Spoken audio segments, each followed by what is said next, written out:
Away we go. It's an ML Sports Take here from Rosie's Corner. It's a Fish Friday. Stop down all day long for your lunch entree, your dinner entree, and of course, you can put the mac and cheese with it, the fries, the coleslaw, amazing. Plus, hot and cold subs here. The place smells amazing. You can take out, you can dine in here to the brand new back area. It's a great place to eat lunch. Great place to hang out here at Rosie's Corner. Pizza, wings, pasta, hot and cold subs, and more. I'm grabbing some pizza wing combinations for later, and probably going to snack on a couple of things here for lunch as well. So make sure you stop on down to Rosie's Corner, a proud ML Sports Platter sponsor. Definitely go see them on Facebook and Instagram, and download the Slice app as well. You can order Rosie's right from there. I wanted to highlight two teams, and I got to tell you, as I've been preparing mentally to do my NFL season preview for 2022, I've been having a hard time figuring out how in the world certain teams in the AFC are going to be left out of the playoffs and certain ones will make the playoffs. Because when you look at it, if you just jump right down the list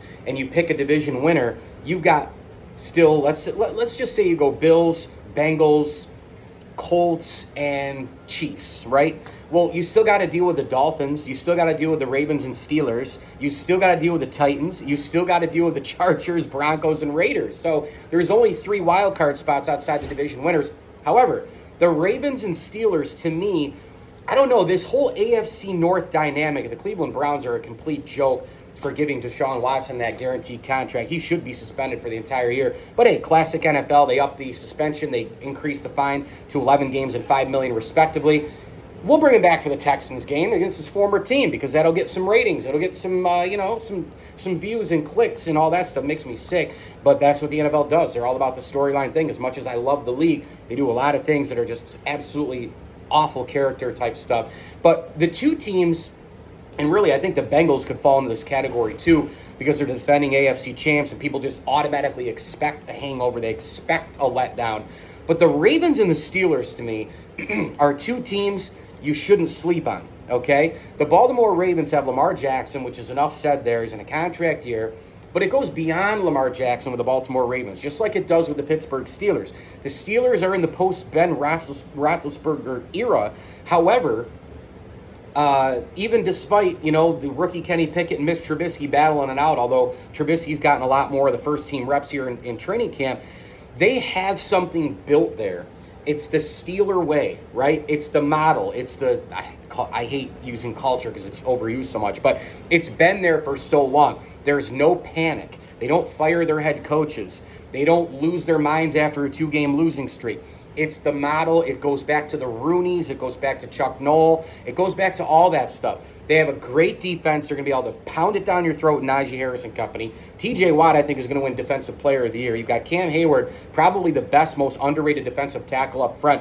They're going to try to beat you with probably a little bit of 1950s football and then see if Trubisky can kind of, weather the storm a little bit, just game manage a little bit until they turn the keys to the kingdom over to one Kenny Pickett. And I got to tell you, I'm not sleeping on the Pittsburgh Steelers. If the Pittsburgh Steelers go 10-7 this year and make the postseason, I'm not going to be surprised. And I feel the same way about the Baltimore Ravens because both of these teams also could have an opportunity, to take advantage of maybe a West team or two beating each other up all season long. Remember, for as good as Denver, the Chiefs, the Chargers, and the Raiders are, they got to play 6 games against their respective opponents there. So what happens if you're the Chargers and you're Brandon Staley and you're going for it on 4th and, 37, from your own 20 in the first quarter, you're going to lose more games and you're going to cost yourselves a playoff berth, which I think Brandon Staley did last year. They have a really good team. They bring in J.C. Jackson. They trade for Khalil Mack. I get all that. However, they still have to play 2 against Denver, 2 against the Raiders, 2 against Kansas City. And the same goes for all those other teams. Now, granted, there's another 11 games on the docket outside of that. But what happens if you go 6-5 in those games and you're the Chargers and you struggle in division? You ain't going to make the playoffs. So that's just kind of what I'm getting at. If you don't have enough success outside the division with the 11, you got to have some success inside. And those teams are going to beat each other up. It could leave the door open for the Ravens and or Steelers. I'm just saying, with the way they're built, the culture, the model, the building blocks, the no panic thing, the quarterback in Lamar, John Harbaugh as head coach, same type deal with Tomlin, no panic, they don't fire people, great ownership group, awesome general manager. Don't sleep on the Pittsburgh Steelers and the Baltimore Ravens this year. Mike Lindsley with you here. It's an ML Sports Take, all brought to you by Rosie's Corner. Get on down here for hot and cold subs. Pair the Mac salad with it as well. They've got fresh garden salads, chicken salads, meatball subs. You've got unbelievable stuffed shells, classic burgers, pizza wing combos, and today is Fish Friday. Stop by for the entree version or lunch version, mac and cheese, coleslaw, French fries, your side options, Pepsi products in the cooler, an array of chips here to go along with your sandwiches. Place is killing it. Awesome to be down here. Thanks to Jason, Jody, and the gang for having me out. The ML Sports Platter brought to you by Rosie's Corner. Please like this video. Please subscribe to my channel. Hit me on Twitter at Mike L Sports, and be sure to download and subscribe to my podcast, Rate and Review, where you get pods on Spotify, Apple, and elsewhere.